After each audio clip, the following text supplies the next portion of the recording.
अस्सलाम वालेकुम, welcome back जी। क्या हाल चाल है आप सब लोगों के। तो जी आज की वीडियो में मैंने आप लोगों के साथ चंद एक ज़रूरी चीज़ें शेयर की हैं जो कि रमज़ान से पहले अगर हम लोग कर लेंगे तो हमारा जो सारा महीना रमज़ान का है वो काफ़ी आसानी से गुजर सकता है और हम अच्छे तरीके से अपने रमज़ान के रोज़ों पे और नमाज कुरान पे तवज्जो दे सकते हैं। और ये ऐसी चीज़ें मैंने आप लोगों के साथ शेयर की हैं कि जो कि हर एक बजट का बंदा जो है ना अफोर्ड कर सकता है। ये बजट फ्रेंडली भी हैं और दूसरा ये इससे हमारा जो है ना टाइम भी काफ़ी सेव हो जाएगा। तो जी बिना टाइम वेस्ट किए जो है ना आज की वीडियो का स्टार्ट करते हैं। आज की वीडियो आप लोगों को सारी की सारी जो है ना 200 की स्पीड पे मिलेगी, क्योंकि मैंने ये 2 दिन की वीडियो जो है ना जस्ट 8-9 मिनट में एडजस्ट करनी थी। तो मैंने सोचा कि आप लोगों का भी टाइम वेस्ट ना हो और जो है ना आप लोग भी देख देख के बोर ना हो जाए, इसलिए मैंने इसकी स्पीड जो है ना 200 पे कर दी और आप लोगों के साथ शेयर कर रही हूँ। चंद एक ज़रूरी ऐसी चीज़ें कि हमें ये 15-20 दिन पहले भी करने की ज़रूरत नहीं होती। जस्ट ये रमज़ान से चंद एक दिन पहले अगर हम करेंगे तो ही सही रहेगा। तो जी सबसे पहले जो मैंने आप लोगों के साथ शेयर की है बात वो ये कि हमें रमज़ान से चंद एक दिन पहले जो है ना अपने सारे घर की बेडशीट और कर्टन वगैरह वॉश कर लेने चाहिए, ताकि हमारे जो है ना हफ्ता 10 दिन ईज़िली गुज़र जाएँ और हमें बेडशीट वगैरह वॉश करने की टेंशन ना हो। अगर कर्टन वगैरह भी वॉश कर लेंगे तो ईद तक का हमारा जो है ना काम ख़त्म हो जाएगा। और जी वैसे तो सारा रमज़ान इफ्तार के टाइम हर घर में अपने बजट के लिहाज से अच्छी-अच्छी चीज़ें बनती हैं, लेकिन चंद एक चीज़ें होती हैं जो कि बेसिक होती हैं और हर घर में बनती हैं। तो चाहे ये फ्राइज़ हो गए और चाहे पकोड़े हो गए और इस तरह की जो चीज़ें हैं ना ये लाज़मी बनती हैं। तो इसके लिए मैंने फ्रोज़न चिप्स जो है ना मैं घर पे रेडी करके रखने जा रही थी फ्रिज में। तो मैंने सोचा आप लोगों के साथ भी शेयर कर लूँ इसकी रेसिपी वगैरह भी, और आइडिया आप लोगों को भी आ जाएगा। क्योंकि बच्चे जो है ना सम टाइम और चीज़ें नहीं खाते, लेकिन ये जो फ्राइज़ होते हैं ये बच्चों के बहुत ज़्यादा फ़ेवरेट होते हैं और बच्चे खुशी-खुशी खा लेते हैं। और रोज़े के साथ माँओं के अंदर इतनी हिम्मत भी नहीं होती कि बच्चों को उनकी हर फ़रमाइश की चीज़ जो है ना रेडी करके दें। तो जब रोज़ा इफ्तार करने बैठते हैं तो बच्चे जो है ना फिर एक साइड पे ही खुडे लाइन लग के बैठे रहते हैं। तो इससे अच्छा है कि बच्चों के लिए भी कुछ ना कुछ जो है ना साथ ऐसी एक्टिविटी हो कि वो इफ्तार के टाइम साथ आके बैठें और खाएँ-पिएँ। तो इसके लिए मैंने 5 किलो आलू जो है ना वो लेके इनको मैंने अच्छे से पहले वॉश किया, फिर उसके इनको पील ऑफ कर लिया और इसके बाद जी मैंने इनको बाहर से ही इसकी जो है ना कटिंग करवा ली। हमारी गली के बिल्कुल कॉर्नर पे शाम के टाइम एक बच्चा चिप्स लगाता है, तो वहाँ से मैंने इस चीज़ का फ़ायदा उठाया और 5 किलो जो है ना आलू चिप्स वाले वहीं से कटवा लिए। और इसके बाद मैंने 2 देगचियों में पानी भर के जो है ना डाल लिया था, और पानी के साथ-साथ मैंने 3 चम्मच जो है ना ऑयल के, कुकिंग ऑयल के, और 3 चम्मच ही मैंने नमक के डाल के इसके अंदर जो है ना मैंने इनको डाल के बॉयल कर लिया है। पानी बॉयल हो जाए तो ही आप लोगों ने जो है ना आलू इसके अंदर डालने हैं और जस्ट 3 से 4 मिनट हमने इसके अंदर इसको रखना है देगची के अंदर, और चूल्हा जलते रहने देना है। हमने 5 मिनट भी नहीं होने देने। अगर हम इसको ज़्यादा टाइम, अगर 1-2 मिनट भी ज़्यादा हो जाएँगे तो ये ज़रूरत से ज़्यादा गल जाएँगे और हमारे किसी भी इस्तेमाल के काबिल नहीं रहेंगे। आलू जो है ना वो मैंने थोड़े-थोड़े करके 3 टाइम में इनका ये प्रोसेस कंप्लीट किया था 5 किलो का। तो अगर हम एक टाइम में ही सारे बॉयल करने की कोशिश करेंगे तो ये ख़राब हो जाएगी रेसिपी हमारे से, और हमारी जो है ना सारी मेहनत के अंदर पानी फिर जाएगा। उसके बाद जी ये बिल्कुल ड्राई हो चुके हैं। इस टाइम धूप अच्छी खासी निकली हुई थी और छत पे मैंने चारपाई के ऊपर एक चादर बिछा के इसके ऊपर मैंने इनको डाल दिया और ये बिल्कुल 100% ड्राई हो चुके थे। और उसके बाद जी मैंने लिए हैं 3 चम्मच बेसन के, 3 चम्मच कॉर्नफ्लोर के सॉरी मुझे नाम भूल गया था, और 3 चम्मच मैंने दड़ा मिर्च के लिए, और साथ में मैंने 2 चम्मच जो है ना नमक के डाल के इनको मिक्स अप करके तो इनके जो है ना मैंने पैकेट बना के रख लिए थे। तो जैसे-जैसे हमने इनको बॉयल करते जाना है, साथ-साथ हमने फ़ौरन से इनको ड्राई होने के लिए इस तरह से चादर के ऊपर डालते जाना है। अगर हम ये कहेंगे अच्छा सारे जो है ना हम एक साथ बॉयल करके, एक साथ इनको इकट्ठा करके फिर ही हम इनको जो है ना ड्राई होने के लिए डालेंगे, तो भी ये काम सही नहीं रहेगा। ये नरम होते जाएँगे और ये जो है ना बिल्कुल सॉफ्ट हो जाएँगे, ज़रूरत से ज़्यादा गल जाएँगे और हमारी चिप्स जो है ना वो सही नहीं बनेगी।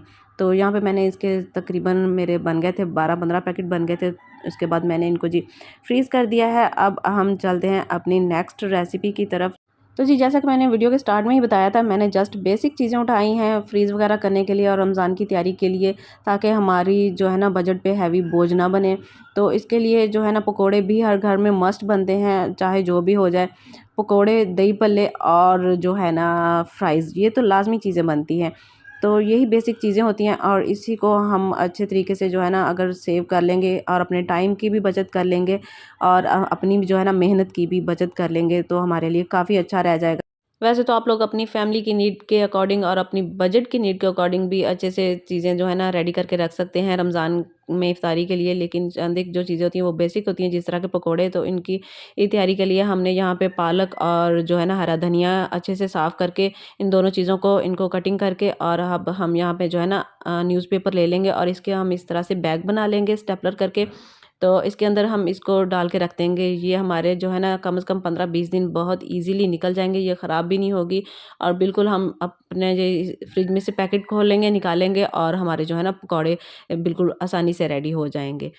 और पालक और धनिया हमने वॉश बिल्कुल भी नहीं करना, इनको बिल्कुल गीला भी नहीं करना और इनका जो है ना पानी भी इनके पास तक नहीं आने देना। अगर पानी वगैरह लग गया इनको तो ये ख़राब उनका इनका ख़तरा होगा। हमने बिल्कुल इनको ड्राई को कटिंग करके इनको सेव करना है। उसके बाद जी जो है ना रायता वगैरह, चटनी वगैरह बननी होती है, तो इसके लिए भी ये काफ़ी एक मेहनत वाला काम होता है इफ्तारी के टाइम, क्योंकि टाइम लिमिटेड सा होता है और काफ़ी सारी चीज़ें रेडी करनी होती हैं। तो इस चीज़ से भी हमने थोड़ा-सा फ़ायदा उठाना है कि हमने ये जो चीज़ें हैं ना ये रेडी करके रख लेनी है। चटनी के लिए हमने ये जो मटीरियल है ना, इसमें मैंने पुदीना लिया है, हरा धनिया और 3-4 सब्ज़ मिर्चें मैंने ली हैं। तो ये मेरे क्यूब्स जो है ना रेडी हो जाएँगे काफ़ी सारे। तो ये छोटे साइज़ की मैंने ट्रे ली है, क्योंकि 1 क्यूब ही हम हमारी फैमिली असल में छोटी है, तो 1 क्यूब हमारी जो है ना नीड के अकॉर्डिंग बिल्कुल परफ़ेक्ट रहेगा। तो अगर मैं बड़ा क्यूब वाली ट्रे लेती तो वो फिर ज़्यादा हो जाता है। तो ये भी हम रेडी करके रख लेंगे, तो इससे भी हमारी काफ़ी टाइम की बचत हो जाती है और जो है ना हमारी मेहनत भी बच जाती है। इसके अलावा आप लोग लेमन वगैरह का जूस भी सेव कर सकते हैं, फ्रीज़ कर सकते हैं, लेकिन अभी इतना मौसम नहीं है गर्मी का, तो वो इफ्तारी के टाइम नहीं पिया जाता। तो यहाँ पे मैंने लास्ट वीडियो में जब फ्रिज की सफाई की थी, तो आप लोगों के साथ शेयर किया था कि इस तरह के अगर ट्रे आप लोग बनवा के फ्रिज में रख लेंगे, तो फ्रिज की सफाई का जो काम है ना वो भी काफ़ी आसान हो जाता है। और जी नेक्स्ट जो है हमारे पास आ गई है टिप, जो है ना हम बेसन को कैसे रेडी करके रख सकते हैं कि जो है ना चखने तक का भी इसका जो है ना मसला हमारे साथ ना रहे कि आज नमक ज़्यादा हो गया, आज मिर्च कम हो गई है, तो आज फीके रह गए, आज तीखे हो गए।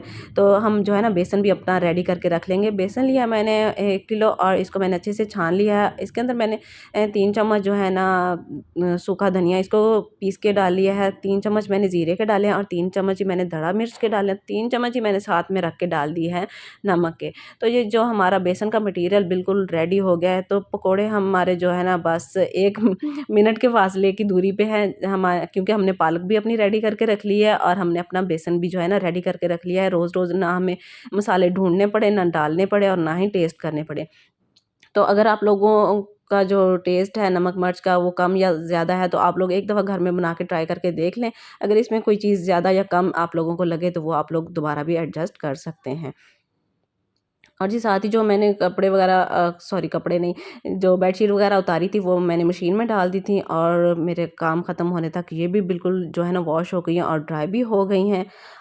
और आज की वीडियो में जितनी भी चीज़ें आप लोगों के साथ शेयर की हैं, ये जस्ट रमज़ान से चंद एक दिन पहले की करने वाली हैं। फॉर एग्ज़ाम्पल अगर हम बेडशीट वगैरह भी 10-15 दिन पहले ही वॉश कर लेंगे, तो जब रमज़ान स्टार्ट होगा तो फिर ये दोबारा से वॉश होने वाली हो जाएंगी, क्योंकि ये चीज़ें ऐसी हैं कि इनकी हफ़्ते 10 दिन के बाद धुलाई जो है ना लाजमी हो जाती है।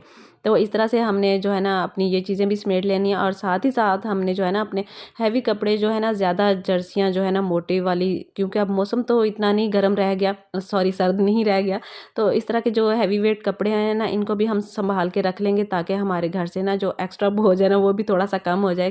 क्योंकि सर्दियों के जो कपड़े हैं होते हैं इनका जो है ना अपना ही रश होता है, अपना ही एक लेवल होता है। तो रमज़ान में ताकि हमारी जो है ना अलमारियों को भी थोड़ा सा सुकून का, सुख का सांस आ जाए और ये भी सिमटे होंगे, तो हमारा जो है ना काफ़ी काम सिमट जाएगा, क्योंकि बाकी जो है ना नीटली जो चीज़ें होती हैं ना संभालने वाली, वो फिर बंदा अलग से कर लेता है। लेकिन ये जो ज़्यादा हैवी होते हैं ना, ज़्यादा गर्म होते हैं चीज़ें, स्वेटर वगैरह, जर्सियाँ वगैरह, तो इनको हम संभाल के रख लेंगे। और जी साथ ही साथ मैं आप लोगों के साथ एक और चीज़ शेयर करती हूँ कि नमाज के लिए अगर आप लोगों के घरों में अलमारियों में अगर आप लोगों ने इस तरह की सॉफ्ट जायन माज़ें जो हमने संभाल के रखी होती हैं, इनको भी निकाल के मैदान में ले आएँ। एक तो ये सॉफ्ट हो और बड़े कंफर्टेबल होके बंदा इस पे जो है ना नमाज़ भी पढ़ सकता है और काफ़ी देर फिर इस जाए नमाज़ पे बैठने को भी दिल करता है, कि क्योंकि सॉफ्ट होती है और बंदा इंसान जो है ना कंफर्टेबल होके बैठा भी रहता है और इबादत वगैरह करता रहता है। और जो पतले वाली जाए नमाज़ होती है, अगर आप लोगों के रूम में कारपेट वगैरह है तो फिर तो ये चल जाएंगी, लेकिन अगर सादा फ्लोर है तो वहाँ पे इस पे ना ज़्यादा देर बैठा नहीं जाता और बच्चे जो है ना ऐसी जाए नमाज़ पसंद नहीं करते, क्योंकि उनका दिल करता है कि सॉफ्ट वाली हो और उस पर नमाज़ पढ़े और वो शौक से अच्छे से नमाज़ वगैरह पढ़ लेते हैं। तो जी अगर वीडियो अच्छी लगी हो तो वीडियो को ज़रूर लाइक कर दीजिएगा, और कोई एक आध जो टिप है आप लोगों के को पसंद आई हो तो मुझे कमेंट सेक्शन में ज़रूर बताइएगा कि आप लोगों को कौन सी जो टिप है वो ज़्यादा पसंद आई है। मिलते हैं नेक्स्ट एक और अच्छी सी वीडियो में, तब तक के लिए अल्लाह हाफ़िज़।